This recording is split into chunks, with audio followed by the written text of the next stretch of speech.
The deadliest neighborhood in the valley, most dangerous part of the Phoenix metro area. Hey, Shalom, Israel, Most High Christ bless. Officer Elkanah here, IUIC, Phoenix, Arizona. Who do I have here? Quentin Gary. Brother Quentin Gary. And now, give me the name of the event that we're at today. This is the third annual Hood to Hood Peace Picnic. We'll do it through peace. We'll do it through unity. We'll do it through love. We'll do it through brotherhood and sisterhood.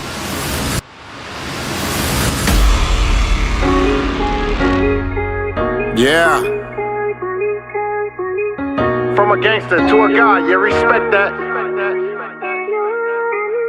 It's that G.O.D. code, what I'm sticking through. Kingdom be the mission, so I'm fishing when I wiggle through. If any man can hear, let him hear. Lend an ear to the gospel out of John 14. Here to comfort you, staying focused on my dribble, on my 10 and 2.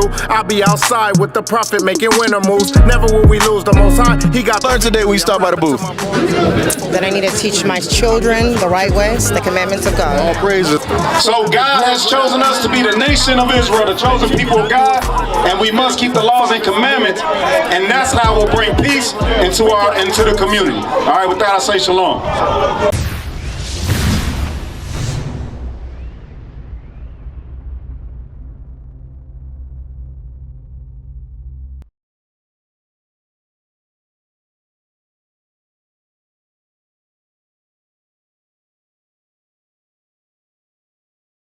When you look in the mirror, what do you feel?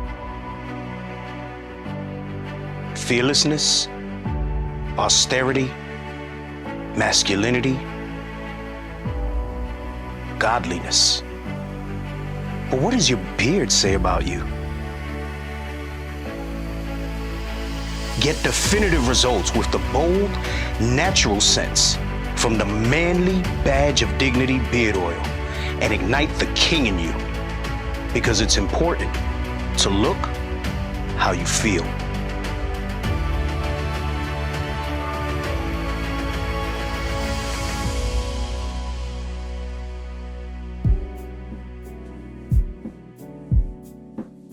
Hey, Shalom, Israel, Most High Christ bless. Officer Elkanah here, IUIC, Phoenix, Arizona. Who do I have here? Quentin Gary. Who do I have here today with me? Officer Cheatham with the Phoenix Police. Officer Cheatham, and who else? Officer Trevino with the Phoenix Police. Officer Trevino of Phoenix Police. All praise. We got Phoenix PD here. And who else do we have as well? Engineer Ty Moore, Phoenix Fire. And also we have the fire department. These are community leaders, community pillars. We respect the PD. We know the police department is necessary and needed in the community, especially with all the crime going on. If you guys aren't here, who's here to stop the crime, really? Officer Cheatham saying you guys were like in rival gangs or something like that? No. What happened was, well, I'm from the west side of the city. I'm from West Side City out here. You know what I mean? And he's a Cheatham. His nephew was King Cheatham. He played at South Mountain High. Brother Quentin Gary. And now give me the name of the event that we're at today. This is the third annual Hood to Hood Peace Picnic. It would have been our fifth annual, but COVID hit, so we had to shut it down. So we back up and running now that COVID's over with. This is our third annual. We open it up to the community. It's for our youth, really, to get back to our youth, to show them, to teach them about gang violence and what not to do, and stuff like that. But this year we opened it up to vendors. Usually we don't have vendors. So this year we opened it up to vendors, and we're just trying to get back to our youth on a positive note. Let me ask you a question. What's your experience in the Phoenix PD and the youth violence going on? Well, my experience with the Phoenix Police is I've been a police officer for 36 years, city of Phoenix. Wow. I did the school resource officer thing for actually about 8-9 of those years. So I was able to work with the teens in the schools, all the way from first grade to high school. Wow. Not only that, but growing up in the same neighborhood as well. What a lot of our youths don't understand is when they see this uniform, that's all they see. They don't see the uniform. But what I try to explain to them is it's not the uniform that's doing the job. It's the person that's inside the uniform that's doing the job. That's heavy. And I'm able to look at it from both sides, because I didn't always wear this uniform. So I get to look at it from both sides, and me, I'm a realist. I'm a 100% realist. I tell you, this is exactly the way it is. I'm not gonna candy coat it, because if I candy coat it today, guess what I gotta do tomorrow when I see you? I gotta candy coat it again. And somewhere in this week, while I'm candy coating something, I'm going to slip up. And you're going to go, that ain't what you told me yesterday or the day before. That's not going to happen. You get it 100% up front, and that's the way it's going to stay. You're either going to accept it or you're not. But I'm not going to do anything different. So what I try to do is I try to reach out to the community, try to groom some of the younger officers that's coming on, try to give them the knowledge that I have and the experience that I have to go out and share with the community. The job is not hard to do. It's not, no matter whether it's our young adults, our youth, or our grown folks. Job is very easy to do. And how I do it, and I get the same question often, how have you done this job for so long? Very simple. I'm going to treat you just like I want that officer to treat my brother, my dad, my mom, my sister, whatever.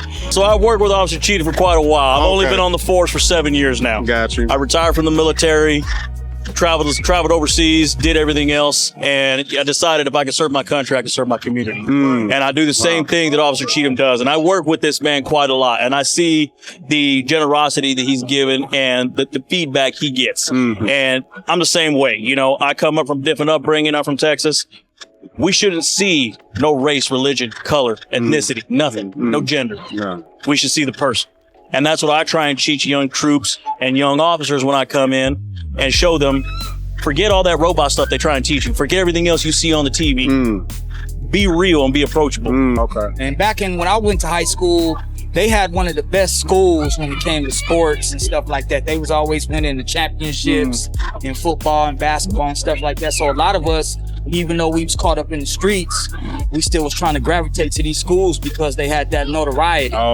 So yeah, so I just was telling him that when I ended up going to South, you know, it was a lot of friction because I was from the other side of town. But I played sports, I met a lot of good dudes over there, and we built friendships that we still maintaining to this day, man. So let me ask you, what inspired you to get this event started? Like, what was the earlier stages of you coming to a consensus like, hey, I need to get something going? 5 years ago, we had a lot of these youngsters that was running around here from different neighborhoods, shooting each other, you know, gang banging and stuff. So a major hit to organized crime in the valley, and right as police say a bloody gang war was about to erupt. ABC 15's Steve Kush tells us how police stopped 35 suspected criminals before they could go on a shooting spree. All of us working together to solve these crimes has prevented additional violent crimes. Drugs, murders, money laundering, weapons. It's a long list of more than 200 crimes police have linked to 35 people. Phoenix officials tell us it began with the murder of Ricky Ray Hernandez. Then, when his suspected killer's friend was shot to death, their gang thought it was retaliation and prepared to wage an all-out gang war. The lives of innocent men, women, and children were at risk of getting caught in the crossfire. So I went to a couple individuals from every neighborhood, and I grabbed an older guy from every neighborhood, and I told him, let's come together and start this hood-to-hood peace picnic for the youth. So that's what we did, man. So I went to every hood from South Phoenix to West Phoenix, to the Park South, to the Vistas, to 19th Avenue, and I grabbed each one of these brothers, and we came together, and this is where we are now. Wow, that's very heavy, and I most definitely commend you on that. It's not an easy task for brothers just to walk in neighborhoods and say, hey, y'all doing it wrong. We need to come together. You take every approach to everybody that you see with a family-like approach and that respectful. I'll give you the respect as long as you give me the respect. Absolutely. You know, like I said, it's not hard to do. You know, crime's gonna happen. And it happens. We all make mistakes. But am I gonna beat you down? And I run into a lot of people that says, hey, I got this pass. My key phrase to that person is, that's why they call it a pass. I'm not going to judge you by your past. I'm going to judge you for the person that you are today. Hey, see what I have to deal with? But that's just being part of the community. Everybody knows me. Yes, sir. But it's just, I'm not going to judge you off of what you've done in the past. I'm judging you for what I'm dealing with today. Because you can't change anything in the past. Only thing you can do is look forward and go forward. Treat everyone, like he said, with respect. You're going to get a lot more. Right? With honey than vinegar. Right. So the biggest thing is come out here, also show the youth. Like currently, I'm a school resource officer now. Almost following in Officer Cheatham's steps, right? So, you know, we choose to do that path. A lot of people want to shine from it because they're like, well, I don't want to deal with the youth. It's a little bit of changing, right? They're trying to find themselves. what better to find themselves than help them with experience out here on the streets, with things in life that you know. So coming out and working with middle schoolers, I think is just amazing because again, we can give that back to them and show them that what they see on the news or what they've heard from different generations can be changed. They can see the person. We can teach them how to do conflict resolution with each other. We can show that even out here in the community, not every single person has met someone that they've liked every single person, right? Exactly. There's gonna be some, diversity, there's gonna be some disdain there. But again, if I can change one person's attitude a day, I've done my job. But when I ended up going to prison, man, and I was locked up for like 11 years, I had to change the reality in there because in there we was, blacks was outnumbered. And a lot of times you had to stick together with, with your kind against other races and stuff like that. So I think when I got locked up, man, was when I really opened my mind to getting off of the gangbanging stuff, and realizing that life was more precious and there was more to life than just a color, you know what I mean? A lot of these guys growing up, man, a lot of these guys, different hoods, even in my area before me, didn't even get along. So a lot of these guys that y'all see out here that's together, they don't have homeboys killed, shot by the same neighborhoods I'm speaking upon, but stuff don't change over 20, 25 years, and we don't call it Truce Bowl, and that's what we trying to show our youth how to do. Okay, all praise, and that's a beautiful thing, and most definitely all praises to the Most High. And I'm glad, and we thank you for allowing us to be here as well to teach what we teach as well. And that's good that we're able to bring brothers together and have some type of peace at this event. What would you say would be your overall solution, not just to have peace at this event, but to have peace from here on out going forever? What would be your solution for that? Consistency, man. That's the key to everything. I always tell people, without communication, there could be no understanding. So as long as people are communicating, man, and we keep this consistency going with the youth and the unity, I think everything will fall in place. I ain't gonna change the city. I ain't gonna change the block. But if I can change one person, I've done my job. Same thing with these youth. If you can change someone's perspective from bullying, from antagonizing, doing anything else, made the world a better place. And so I think that's what we need to do every single day. And that's the reason why I chose to do this job as well. Now, what would you say as an older brother that's been there, lived that life, came out of that life? What would you say to young men that are still glorifying that gang banging life and still hating their brother because they're from an opposite gang? What advice would you give them? I would just tell them, man, that it's not worth it, man. I would tell them that a family is more important. Your loved ones are more important. Your family needs you. Your mother needs you. Your siblings need you. And at the end of the day, that stuff that we was fighting over in them streets, man, most of the time, it's about stuff that's not even ours, man. We don't have no control over none of that stuff.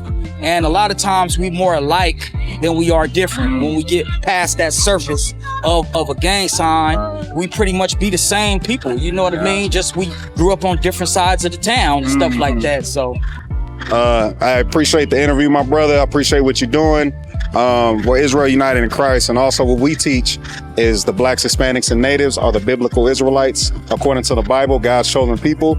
And what we must do is gather together as one nation.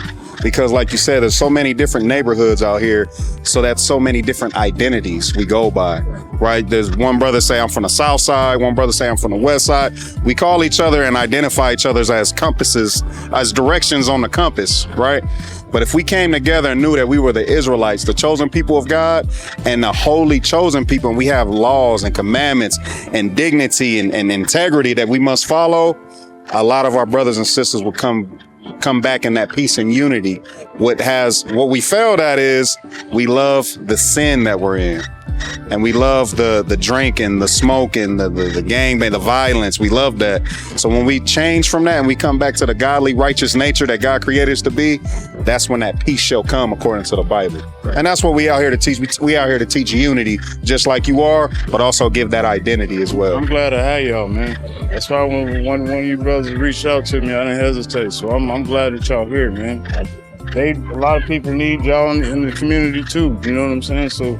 All right, I appreciate y'all, man. All praise to the Most High. I appreciate you, my brother. Yes, sir. Yes, sir. Yes, sir. Thank you, brother.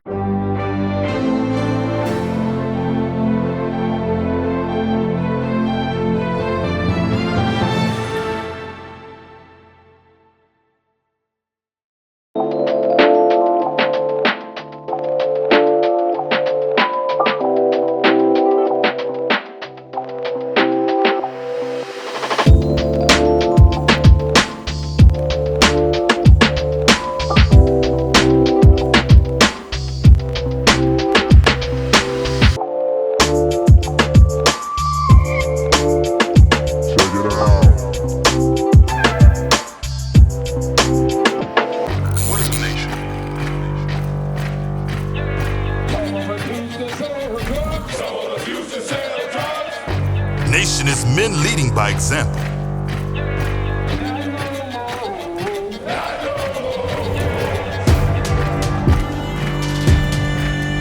Nation is family.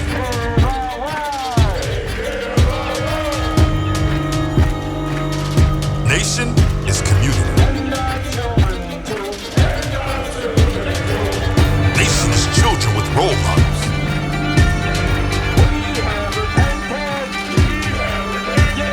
Nation is unity.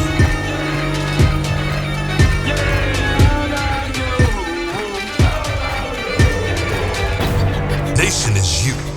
And finally, my brethren, be strong in the Lord. His word, his word.